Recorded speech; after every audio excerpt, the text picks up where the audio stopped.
ညညမှုမပြုတ်ပွဲစီရန်အတွက်ကာကွယ်သည့်အနေဖြင့်ရည်ရွယ်၍ ကိုယ်စားတော်ကြီးအဆိုနဲ့ဆက်ဆိုင်တဲ့ဥစ္စာကိုပဲပြောပါ ဩက္ခရာကြီးအဲ့ဒီရောက်ပါ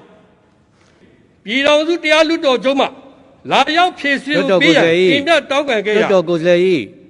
ရင်ကျေးတော်သုံးလုံးကိုသုံးပါတခြားဘုတ်ပုဂ္ဂလိကတရားမပုတ်ဘုတ်ခတ်ဖို့လိုပါတယ် မပုတ်ခတ်ပါဘူးကျွန်တော်ပြည် လွတ်တော်ကိုယ်စားများခင်ဗျာဒီဦးစိန်ဝင်းမဟုတ်ဘင်းမဲဆန္ဒနယ်မှဦးစိန်ဝင်းရဲ့တင်ပြဆွေးနွေးချက်မှာ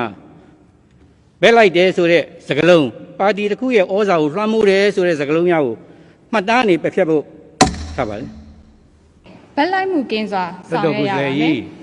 လွတ်တော်ကိုယ်စားကြီးကဒီဥက္ကဋ္ဌရဲ့ခွင့်မပြုတဲ့ကိစ္စတွေကိုဆွေးနွေးနေတာဖြစ်တယ်။ဤဥတွေပုံမှန်ဤဥတွေ160ကိုသေချာဖတ်ကြည့်ပါ။အဲ့ဒီမှာအဆိုတို့မဟုတ်အဆိုရဲ့အစိတ်ပိုင်းကိုဥက္ကဋ္ဌကခွင့်မပြုရင်ရင်းတို့ခွင့်မပြုသည့်ဥက္ကဋ္ဌ၏အဆုံးအဖြတ်ကိုဆွေးနွေးခွင့်မရှိစေရဆိုတာပါထားတာပြဋ္ဌာန်းတာရှိပါတယ်။ဒါကြောင့်ကိုယ်စားကြီးဆွေးနွေးနေတဲ့ဥစ္စာဥပဒေနဲ့ညှိစွန်းနေလို့ဖြစ်ပါတယ်။နော်လွတ်တော်ကိုယ်စားများရဲ့ကျင့်ဝတ်မှာဤဥပဒေကိုလိုက်နာသလိုတည်ဆဲဥပဒေတွေကိုလည်းလိုက်နာဖို့လိုပါတယ်။တတိပေးပါတယ်။